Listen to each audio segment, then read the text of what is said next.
Perkembangannya ini kan besok kantor sudah tutup. Ya. Ini tanggal 20 kan, 22 kantor kita sudah tutup besok terakhir. Jadi kita di dalam tim pembela Jessica Wongso ini salah satu timnya. Pertama laporan dia yang ke Komisi Yudisial sudah mendapat tanggapan dari KY kemarin dan mereka sudah diperiksa di KY sebagai pelapor, ya. Ada Ibu Dame juga, ada Postam, dia juga ikut kemarin ya. Nah, jadi pertama kan kita laporkan hakim kan, itu udah diperiksa oleh KY. Ya, setelah itu kita lihat, tunggu apa hasil laporan kita itu. Apakah ada sanksi atau tidak kepada hakim yang kita laporkan, kita lihat.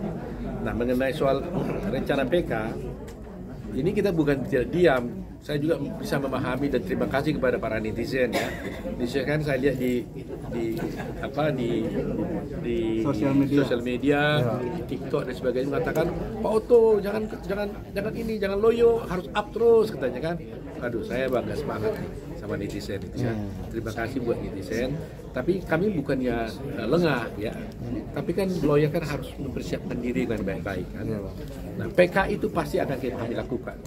Kita menunggu timing saja. Nah, waktu sekarang kan juga kami masukkan juga kan gak ada gunanya juga karena pengadilan juga akan tutup. Jadi mungkin Januari atau Februari bisa kita lakukan. Tapi sementara ini semua tim bekerja keras mengumpulkan bukti-bukti. Setelah kumpul bukti-bukti yang kita bisa jadikan sebagai novum untuk bisa membebaskan Jessica, akan kita kumpulkan dan pada waktunya kita akan masukkan. Untuk keadaan Jessica sendiri di dalam seperti apa, Bang? Dia sehat. Walaupun sering nunggu kapan PK-nya gitu. Saya kira bisa PK kan boleh aja setiap waktu kita lakukan, tapi kalau nggak dadakan gitu. Seberapa besar sih Pak peluang kebebasan? Ya kita doakan lah ya. Kita nggak bisa berandai-andai, tapi kita berupaya lah kalau boleh bisa dia bebas ya. Saya berharap begini, saya berharap Mahkamah Agung itu tidak memikirkan kasus ini dan melihatnya secara prosedural belaka. Saya katakan itu prosedural, itu kadang-kadang ada proses PK itu yang harus dilalui. Tetapi saya berharap Hakim Agung itu harus progresif, hukum progresif yang dianut. Karena apa? Kalau umpamanya satu perkara secara prosedural mungkin sulit ditempuh, tapi kalau secara substansi jelas dan nyata-nyata dia ketahui, dia pahami bahwa ini ada salah, Mahkamah Agung juga harus berinisiatif mengambil jalan untuk bisa mengambil kebenaran. Karena tujuan kita kan bukan hanya kebenaran formil kan, tapi kebenaran material. Ya kan? Jadi meskipun prosesnya mungkin ada halangan, tapi haruslah Mahkamah Agung bisa berupaya untuk membuka pintu seluas-luasnya agar akses to justice, akses kepada keadilan itu bisa dicapai. Harus kita kembali, saya katakan itu, Sengkon dan Karta, ingat itu. Sengkon dan Karta sudah ingkrah, sudah dihukum sekian tahun.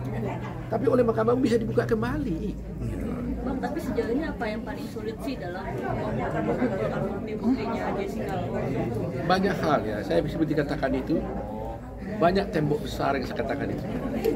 Coba aja dulu, ada juga komentar-komentar dari advokat ya, yang namakan apa itu namanya itu. Nah, ada pihak-pihak lain mengatakan bahwa ini adalah drama kita, desain kita katanya kan aneh di dunia ajaib kan. Nah, jadi itulah salah satu contoh-contoh bahwa betapa besarnya tembok-tembok yang kita hadapi. Kita berbenturan dengan institusi hukum, ya, institusi penegak hukum, kejaksaan, kepolisian dan sebagainya. Nah, ini kan tidak mudah. Jadi kita tidak berupaya untuk bisa berkelahi dengan mereka kan, tapi kita berharap mereka juga harus membuka pintu seluas-luasnya untuk keadilan itu. Jangan formal gitu loh. Kalau mereka hanya berpikir menang kalah, ya negara kita akan repot. Gak boleh dalam hal ini menang dan kalah, tapi salah atau tidak. Kalau ada kesalahan yang dilakukan dalam perkara ini, ya harus diperbaiki. Itu poinnya. Sebenarnya di luar sana masih mungkin melihat persoalan ini, Abang sendiri mungkin masih... Iya, saya mengerti bahwa kepolisian mungkin atau kejaksaan merasa kalau sampai ini Jessica dibebaskan, nama kami gimana? Kadang-kadang ada begitu kan? kepolisian begitu, jaksa begitu, tapi nggak boleh begitu. Ya nggak boleh. Nggak ada di sini nama baik yang jadi rusak dan sebagainya, tidak. Tapi adalah kebenaran yang hakiki.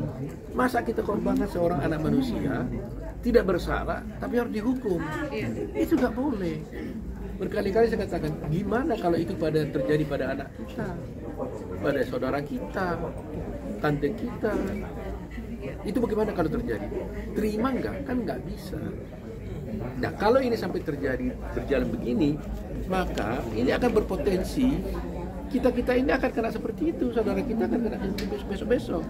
Jadi makanya saya berterima kasih kepada teman-teman wartawan yang terus meng-up kasus ini. Ini perjuangan kami, ini juga perjuangan Anda sekalian. Jangan sampai jadi kita, Anda, saudara kita bisa mengalami nasib yang sama. Jangan sudah kejadian baru kita teriak. Jangan. Sebelum terjadi kita harus berjuang. Oke. Ya. Bang, ketika menyadari bahwa tembok itu banyak dan tembok itu sangat kuat, kokoh, seberapa optimisnya Bang peluang untuk PK itu maju Bang? Kalau majunya PK pasti kita harus ajukan. Harapan kita Mahkamah Agung harus membuka hati, buka pikirannya, membentuk rasa keadilannya. Sekarang ini kan keadilan kan diketuk-ketuk nih. Pintu keadilan ini lagi kita ketuk-ketuk. Tinggal Mahkamah Agung mau buka enggak? Ya kan? Nah, hukumnya mengatakan barang siapa mengetuk pintu, niscaya Tuhan akan membukakan pintu. Amin. Nah, itu yang kita harapkan. Oke. Apa ini? Hari ini.